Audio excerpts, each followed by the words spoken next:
So hello everyone, स्वागत है आप सबका एक नई वीडियो में। मैंने पहले 2 videos ground floor garden tour की डाली हैं, तो अब मैंने सोचा कि मुझे एक बालकनी गार्डन टूर की भी वीडियो डालनी चाहिए।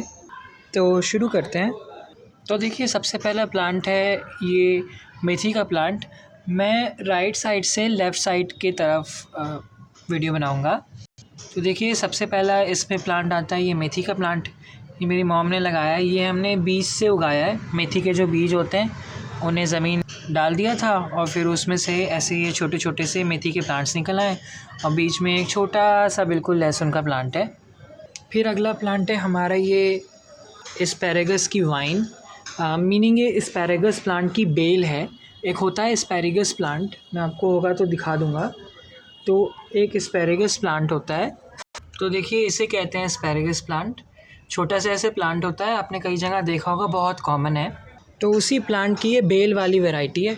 देखिए, इसमें ऐसे बेल होती है, नीचे से 2-4 ऐसे बेलें निकल रही होती हैं और फिर ऊपर जा कर के ऐसी लंबी लंबी सी और काफ़ी ऊंचे तक चली जाती हैं। ये छोटी सी जगह होगी मगर उसमें भी ये खूब अच्छे से ग्रो कर जाती है। अगर कोई आपका ऐसे बारजा हो या बैल्कनी हो, मतलब जहाँ पे आपको कोई बेल लगानी हो, कुछ ग्रीनरी के लिए चाहिए हो, या ये ट्रेलिस पे चढ़ाने के लिए चाहिए हो, या ग्रिल्स के ऊपर आपको लगाना हो, तो वहाँ पे इस तरीके का प्लांट लगा सकते हैं।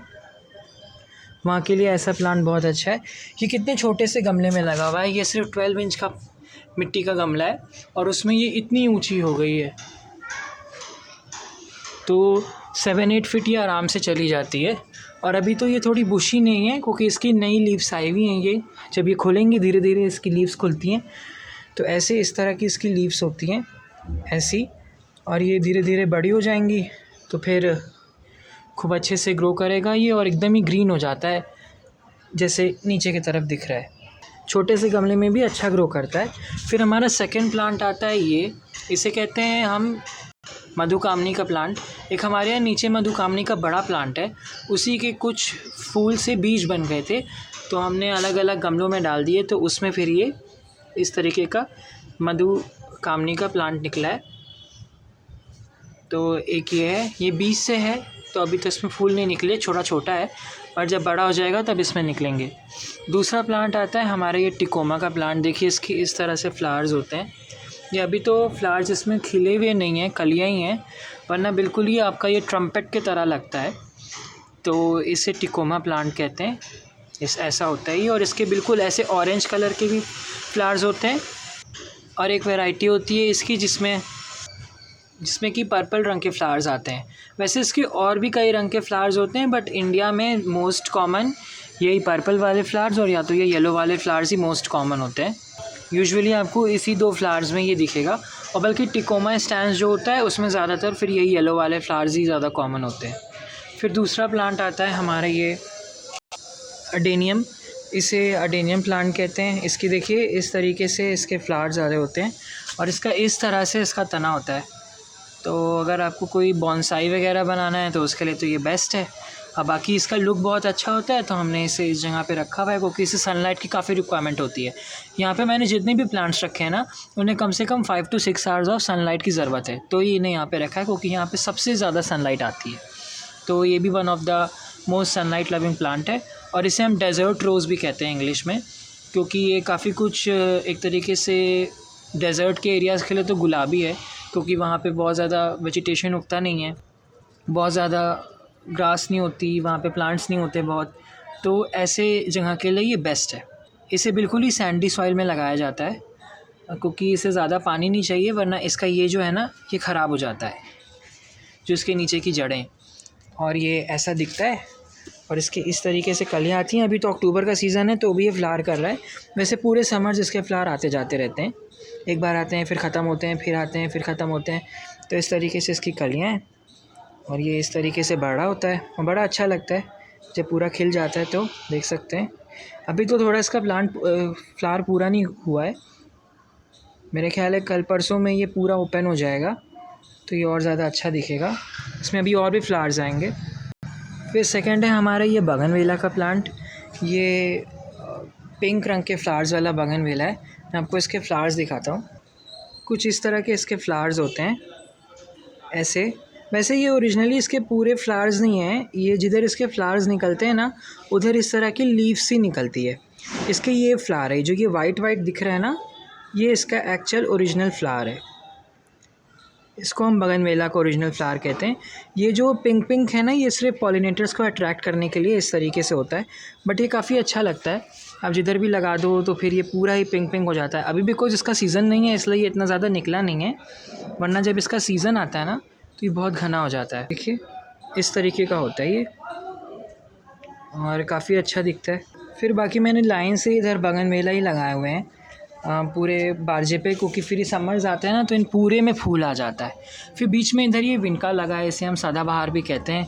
ऐसे इसके फ्लावर्स होते हैं, इसमें फ्रेगरेंस वगैरह नहीं होती। बगनवेला के फ्लावर्स में भी फ्रेगरेंस नहीं होती, सिर्फ टिकोमा में फ्रेगरेंस होती है जब तक दिखाया, और मधुकामनी के प्लांट में, और बाकी अडेनिया में भी फ्रेगरेंस नहीं होती। तो ये ऐसा इसका ये विनका का प्लांट है। और फिर बाकी मैंने लाइन से इधर यही लगाए, क्योंकि फिर जब सीज़न आता है ना तो ये बहुत अच्छे लगते हैं। सिर्फ इनमें फूल रह जाता है, पत्ती दिखती नहीं है, और बहुत अच्छे से फिर इनमें फ्लावरिंग होती है। ये देखिए ये बाकी और जो है ये एक दूसरी वैरायटी का बगनवेला है। इसकी पत्ती छोटी होती है। एक वैरायटी ये होती है जो बड़ी पत्ती वाला होता है, एक छोटी पत्ती वाला प्लांट होता है जो कि ये वैरायटी है। इसके फ्लावर्स भी छोटे छोटे होते हैं, उतने बड़े नहीं होते। छोटे गमले में लगाने के लिए ये बेस्ट है। ये है कि इसमें फ्लावरिंग खूब अच्छे से होती है, एकदम घने फ्लावर्स निकलते हैं। और इन सब के गमलों में ना मैंने इधर बीच में ये ऐसे, इसे कहते हैं हम टर्टल वाइन, ये लगा दिया हुआ है। इससे क्योंकि थोड़ा सा धूप से भी बचते हैं गमले, पौधे बहुत ज़्यादा जल्दी गर्म नहीं होते, तो ये फिर अच्छा भी लगता है, और फिर ये ग्रीन ग्रीन लगता है तो ये दिखने में भी काफ़ी अच्छा लगता है। तो ये फिर वही लाइन से मैंने लगा दिए मैं बगनवेला। और फिर उसके बाद इधर साइड में एक उस साइड था, एक इस साइड, फिर एक और एडेनियम है। ये एक दूसरी वैरायटी का एडेनियम है, इसे डबल पेटल एडेनियम कहते हैं। इसमें फ्लावर्स तो होते हैं बट और ज़्यादा बड़े फ्लावर्स होते हैं, उनमें डबल डबल पेटल होती है। तो ये डार्क एकदम रेड कलर के इसमें ना फ्लावर्स निकलते हैं। अभी इसमें फ्लावर्स है नहीं, वरना मैं आपको दिखाता इससे किस तरह के फ्लावर्स होते हैं। तो इसका भी वही सेम है कि इसका ये जो रूट बॉल है ये ख़राब नहीं होना चाहिए बहुत ज़्यादा पानी से। तो ये इसकी ब्यूटी है, इस तरह से ये दिखता होता है, और फिर ये ऐसे करके बढ़ता है। हमेशा इसे थोड़े से चौड़े गमले में ही लगाते हैं, वेल ड्रेनिंग सॉइल के साथ, जिसमें काफ़ी ज़्यादा सैंड हो। फिर अगला हमारा प्लांट आता है ये मधुमालती की बेल। अब वैसे तो ये बेल है बट मैंने इसे ट्रेलिस पे लगा रखा है, क्योंकि मुझे लगता है इधर भी ये सही से चल जाएगा। तो ये मधुमालती की बेल है, ऐसी दिखती है ये, और इसमें फ्लावर्स होते हैं पिंक रंग के आते हैं, एकदम बेल्स के तरह फ्लावर्स होते हैं इसके। इसमें भी फिर नीचे मैंने वही टर्टल वाइन लगाया हुआ है। मेरे पास टर्टल वाइन के एक और बड़े बड़े पॉट्स हैं, मैं उन्हें आपको दिखाऊंगा बाद में। फिर ये आता है हमारा ब्लीडिंग हार्ट वाइन। ये भी ऐसे ही बेल होती है बट ये गमले में लग जाता है। तो देखिए इसके इस तरह के कुछ फ्लावर्स होते हैं, ऐसे ऐसे इसके फ्लावर्स होते हैं। और अभी तो ये बहुत ज़्यादा, क्योंकि इसका सीज़न नहीं है इसलिए ये बहुत अच्छे से नहीं ग्रो कर रहा है। ऐसे इसके फ्लावर्स होते हैं और ऐसे इसकी बीज बन जाती है। अभी इसे हम किसी गमले में लगा देंगे ना तो इसका एक और नया प्लांट बन जाएगा। तो ये ब्लीडिंग हार्ट वाइन हो गया। फिर अगला हमारा प्लांट आता है ये, इसे हम कहते हैं प्लूमेरिया का प्लांट। ये प्लूमेरिया एल्बा वैरायटी है। वैसे ये प्लांट थोड़ी अच्छी कंडीशन में नहीं है क्योंकि शायद इसे पानी ज़्यादा हो गया है। तो फिर ये है, और देखिए ये है हमारा फिर ब्लीडिंग हार्ट के बाद और प्लूमेरिया के बाद ये आता है हमारा टर्टल वाइन का प्लांट, जो मैंने आपको गमला दिखाने को कहा था ना, ये वो है। तो इस तरह से ये टर्टल वाइन होती है। अगर कहीं हैंगिंग्स में आपको लगाना तो वहाँ लगाने के लिए ये बेस्ट होता है। इस तरह से ये हैंग कर रहा होता है और बड़े अच्छे लगते हैं ये। अगर आपका कहीं बाहर जाओ, कोई हैंगिंग पॉट हो तो वहाँ आप इसे लगा सकते हो। So that is all about our balcony garden plants. Thanks for watching.